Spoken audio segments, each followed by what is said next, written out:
It looks like a nice house, it really does. But when you really live in it, it's not. Underneath the sink is all that's wet, and that's all pure mold under that. This is all really bad. Christine Klomp shot this on the day her family moved from their rental house in Brighton outside Digby. After 8 months of searching for affordable housing in the area, they found a place a 3-hour drive away. The house was pretty well hell that we lived in. There was mold. We lived with a lot of mice, and the house was very cold.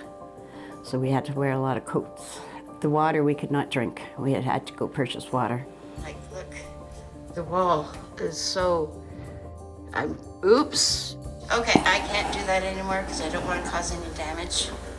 This part is hard because it was, supposed to be our forever home. We didn't have to worry about anything. And that was all taken away from us. We have nothing now. We had jobs, everything, and that was all gone now. So it's just hard watching how it all crumbled. But leaving Digby behind isn't an option for some in substandard housing, so the community helps where it can. On Friday mornings, volunteers at St. Pat's Community Kitchen serve as many as 80 people in need. Volunteers such as Teresa McKinnon have heard about places infested with rats and bed bugs, people living in non-winterized cabins, and a family living out of a van. The only thing I could do at the time was give them food, and at least they had a hot meal. They're getting a good 2 meal in this cup. The buildings are condemned, and there's not enough apartment buildings, and there's one just burned up in Digby, and a guy lost his life on account of it. And they're not fit to live in, and the government should pick up and help make more housing. Wood rents a room in a house for $350 a month. She says she's been on the waiting list for provincial housing for 2.5 years. There's a lot of homeless. They're roaming the streets and everything else, and they got nowhere to go.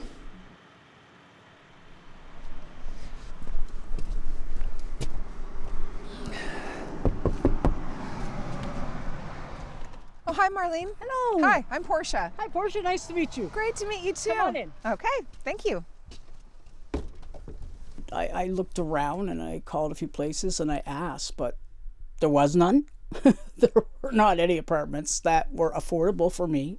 Marlene Hates had the same job in Digby for 34 years, but her life was upended about 7 months ago. She says her landlord told her she'd be evicted because of a renovation. Like others in Digby County, she did what she had to do. Never, never, never. I have never camped in my life. I'm 66 years old and I move into a camper. They're everywhere. You can go many places. I'm not going to mention roads and stuff because they're everywhere. People just can't afford houses. They can't afford mortgages to get the houses. But Marlene's time in the camper's coming to an end. She'll be moving out of the trailer into a brand new apartment in Digby on April 1st. Hey, Brian. See your new home. Coming in to see my new home. Yeah. Oh, yeah. Love the floors. Floors are beautiful. Yeah. Floors are really beautiful. Wow. Yeah. Well, wow. It's going to make you a nice home. It is. It is. I said I'm going to stay here till I die. I ain't going no tide view. There are 21 brand new units. Most of them are subsidized through Nova Scotia's affordable housing program. The other subsidized project used to go according to your income. And if you had a higher income, you'd pay more rent. With this one, there's a ceiling on your income. So if you make X number of dollars per person, you can live in this. As long as you're below that threshold. If you're above it, you cannot live here. 217 people applied to live in one of these 21 units. It almost makes me want to cry.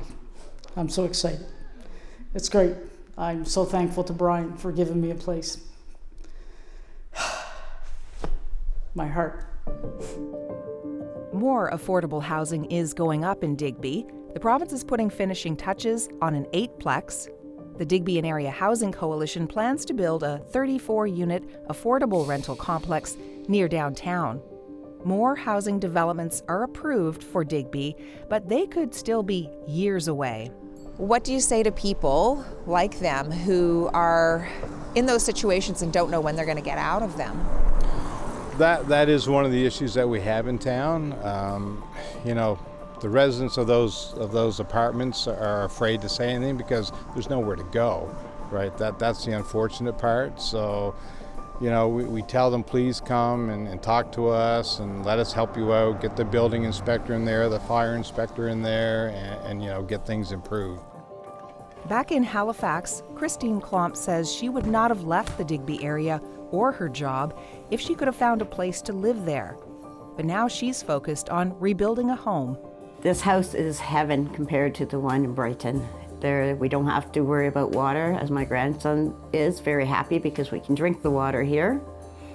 And it's just clean. There's no mice. We're not cold now. Portia Clark, CBC News, Digby.